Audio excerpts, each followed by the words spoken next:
Hey, everybody, welcome back to another episode of the Primary Care Podcast. It is your boy, Dr. Mark List, coming at you with another episode today. Before we get into it, today's joke from the primarycarepod@gmail.com inbox, you know where it is, comes from an anonymous listener.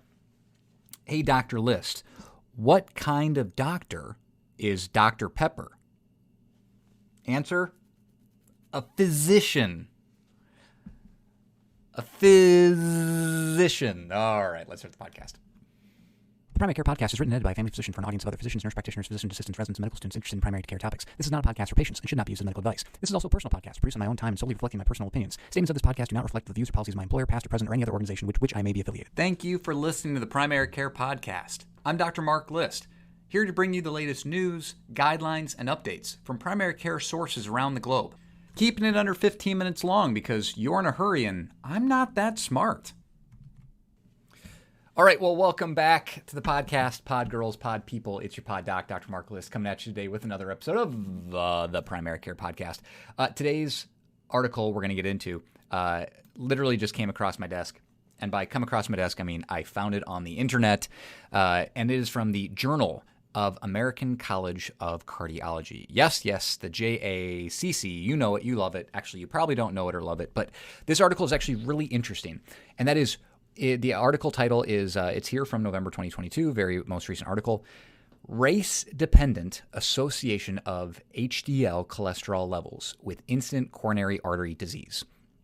So a little background, going back to the 1970s, a lot of our data comes from the Framingham trial, right? In terms of what we associate LDL, HDL, triglycerides with incident risk for coronary artery disease, okay? And coronary heart disease. And why this is important to realize is that the Framingham study was majority white patients, and in fact is 100% of white ethnicities, and that includes the original study, their offspring, and their spouses.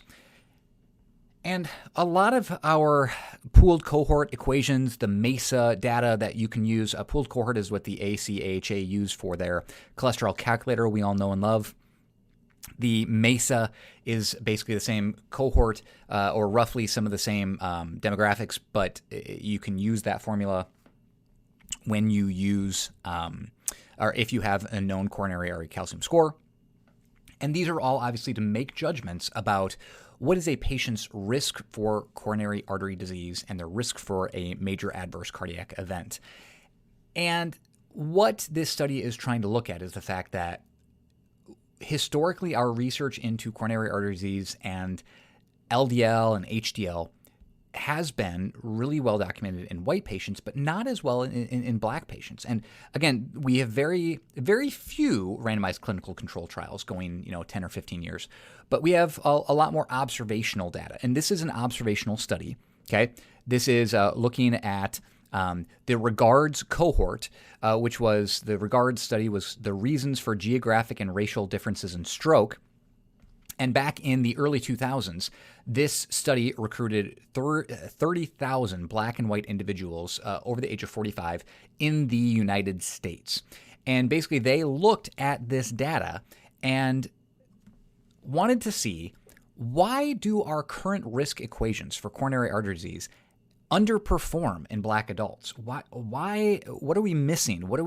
What's happening? And why are the rates of suspected coronary artery disease not match up from our risk cohorts in real life when we talk about how it works in black patients?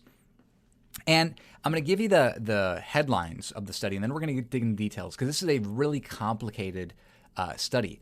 And that is, I have the lead in the article, but LDL and triglycerides modestly predict coronary artery disease in black and in white adults, right? The higher the LDL levels, the higher the triglyceride levels, a higher prediction for rates of incident coronary artery disease, okay? That is true for both black and white adults.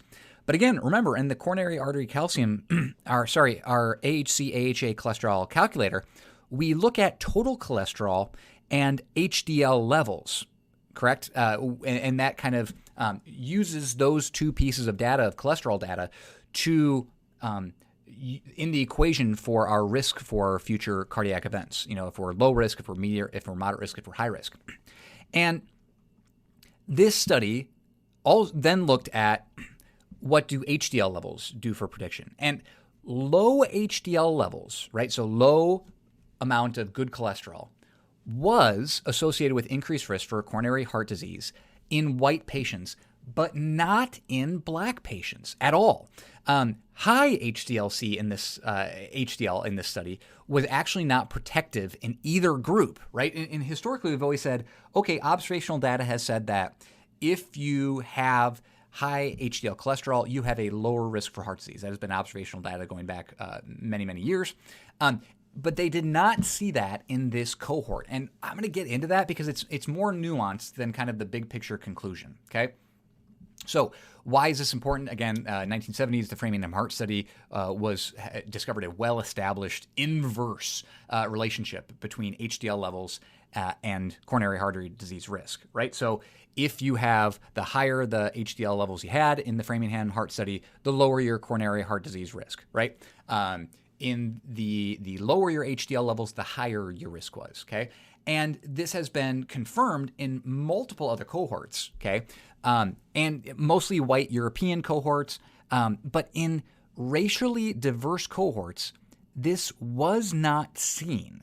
And so that's what led them to do this study. I'm going to pull up one of those right here. The Dallas Heart Study. Hold on, let me pull it here. There it is. The Dallas Heart Study had 46% of their cohort was black. And HDL levels in that study were inversely associated with incident heart disease, right? So the lower your HDL, the higher your risk, the higher HDL, the lower the risk in non-black patients. But in black patients, they did not see that same relationship. Okay, so again, in previous studies, we've seen this. And so they wanted to look at this data for this other cohort and see, okay, if we look at this data and we've now looked 10 to 15 years in the future, what do we see? And again, they saw in this study that low HDL in white patients was absolutely a risk factor, but black patients, it was not. And I'm not going to get into the details, but basically in the study, if you flip through the study in this on this website, on the JACC website, they have a lot. They have three major models they looked at, right? Model one was unadjusted. Okay, so just the raw data. And if you scroll all the way down, halfway down, figure 4. So there's a log hazard ratio, and it looks at specifically the interaction between race and lipid interaction with incident coronary artery disease. Okay, and very, very clearly in the unadjusted model, white patients had that inverse relationship. That has been seen in cohort after cohort after cohort, okay? And they saw it in this cohort too. The lower your HDL, the higher your risk. The higher the HDL, the lower your risk. In black patients, a low HDL did nothing, even in the unadjusted models. I mean, that dot for the median HDL was like right on a 0 hazard ratio compared to patients with a normal HDL level. Interestingly, though, in the unadjusted model, right, just looking at the raw data, a high HDL was protective for black patients in the same way it was for white patients. But they have they use two other models then. And model 2, they adjusted the outcomes for LDL levels, for triglyceride levels, for age, for sex, for race, and by region. And that benefit to the risk of the low HDL stayed for white patients. The low HDL for black patients did not change at all. Again, absolutely no association, no hint of an association, just dead set in the middle, okay? But HDL levels, again, still trended that the higher HDL, the lower the risk. Now, statistically, that did cross the midline, and so neither for black nor for white did high HDL protect when you adjusted for the other lipid profiles and age and sex. Now, Model 3 was a very interesting model where they adjusted for smoking, for diabetes, for statin use, for systolic blood pressure, for BMI, for antihypertensive medicines, right? So looked at all of the other clinical factors, not just HDL. And that same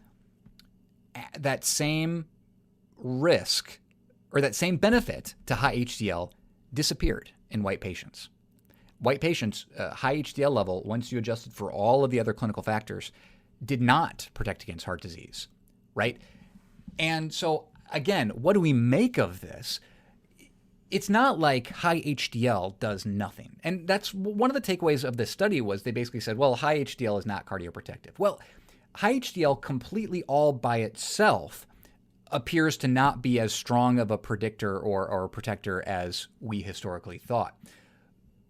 When taken into account all of the other things like smoking, diabetes, cholesterol levels, presence or absence of statin or hypertensive medicines, BMI, etc., blood pressure issues, when you adjust for all of those or when you control for all of those, you don't see the same value that HDL is protecting, which I guess makes sense, right? When you look at all of the risk factors combined, right? HDL by itself, a high HDL level is not enough to prevent heart disease. Okay, so in my opinion, that's how I interpret that study, right? That's how I interpret this graph.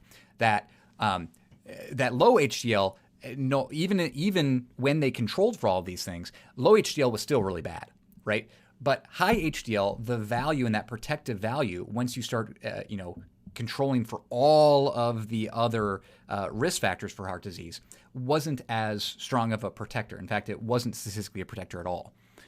Similarly, the same thing happened in black patients. HDL wasn't protective at all. But again, that's not, I wanted to dig into the study a little bit more because the headlines say high HDL levels not protective at all from this study. And again, if you don't adjust for any of those other clinical factors, HDL does appear to have some protective effects, but when you ignore or when you control for every other major metabolic event, HDL doesn't seem to be as powerful or as strong as we thought it would be. All right, all on its own. Okay, but low HDL never good for whites. Again, getting back to the main point of the study though, low HDL in black patients doesn't matter. Whether you were adjusting for other clinical factors, whether you were adjusting for demographics, whether you had an unadjusted data, it didn't matter for black patients, low HDL. So what does that mean? This might be why those cholesterol calculators are underperforming for black patients. Yes, HDL cholesterol is racist. It behaves differently. The HDL numbers have different outcomes for black adults versus white adults. And I think this is really, really important to know because when we have shared patient decision-making, one of the major tools that I use in my clinical practice, and I know a lot of people do, are we sit down with our patients or after we get the data back, we sit down and plug it in, and then we talk to our patients about, hey, you are at risk for heart disease based on these numbers, you're gonna need a statin. Or you're not at risk for these factors, you don't need a statin. But how can we it's going to be really hard for me in my black patients to continue to use these models when this, ongoing and future data, when we actually include black patients, shows that this low HDL doesn't matter at all for them. And so what do we do going forward from this? Basically, we need more cohorts. We need more observational data that look at black patients specifically and can make risk calculators for black patients. And this might even lead us into having different recommendations or different risk stratification based on race. And so as much as I know a lot of medicine is trying to get away from racial differences in outcomes and in how we screen, I still think that there are absolute use cases where minorities are hurt from this idea that we are going to treat everybody the same, no matter their ethnicity, no matter their race, no matter other genetic factors, because we're just going to treat everybody the same. We know that black men do worse with prostate cancer. We know that there are certain racial phenotypes that need to be Native Americans, Asians, Alaskan Islanders, Hispanics tend to have worse, a higher need to screen for diabetes, for example, and have worse outcomes with diabetes. We need to stop this. We need to continue to push for individual risk discussions with our individual patient in front of us, knowing their family history, knowing their other risk factors, and having those shared decision makings. As much as I love the cholesterol calculator, as much as I love having data to help have these discussions, this gets back to the point that medicine is incredibly complicated, right? Chronic disease management is incredibly complicated. And as much as we want to have these easy button answers, at the end of the day, the best thing that you can do for your patients is have individual conversations with them about their risks and how the data might not accurately reflect their individual risk, and how we just need to do the best thing, knowing as much information as we can, or as limited information as we can, and do what not only the patient feels comfortable with, but also what we feel comfortable with, and having that discussion. And I think that's ultimately what this study really points me towards, is that our current data appears to be not adequate enough for Black patients. In white patients, the data looks great, right? And I think we continue to use a calculator, we continue to have those conversations. But in Black patients, low HDL literally doesn't matter, according to this study. And historically, again, if you look at other highly proportionate Black cohorts, you also see that lack of low HDL having any impact on Black outcomes with major adverse cardiac events. The article does make another really interesting point, and that is the fact that race is a complex metric defined both by social constructs and a genetic construct, and so makes it challenging to capture its full spectrum of risk prediction algorithms, right? And further, modeling the race HDL interaction here is particularly challenging given the association with HDL and coronary heart disease is likely ethnicity dependent, right? I'm talking here in this entire podcast about white versus Black data, but white ethnicities also can have an impact, right? Family history, predominance in certain white ethnicities. In Black culture, Black culture is not all universally one ethnicity. And so that makes having these conversations and making equations very, very, very difficult to find the correct equation. So again, this gets back to the whole idea of this is the best data we have, but it might not accurately represent the patient in front of us. And so that shared decision-making, that trust, that level of connection that we have is way more important than any guideline. It's way more important than any calculator. And I think that's the ultimate take-home point for me. So hopefully this was an interesting discussion on HDL cholesterol and its association or lack of association with coronary heart disease. In white patients, low HDL continues to be a major risk factor for white patients. For Black patients, low HDL doesn't matter. I question the HDL data a little bit because clearly high HDL is protective in an unadjusted sense, but when they did the adjustment in the model, they lost that same protective effect of the high HDL. Is that still clinically relevant? I don't know. I don't know that's going to affect a ton of what I do, but it does help me to not be so reliant on a number and to more have that conversation with my patient. So I ran over today. Everyone's money back from their cost of downloading this podcast. Your check is in the mail. Sorry for running late today. Reminder, this has been Dr. Mark List, reminding you don't have to stay up all night to stay up to date. Thanks. Have a great week.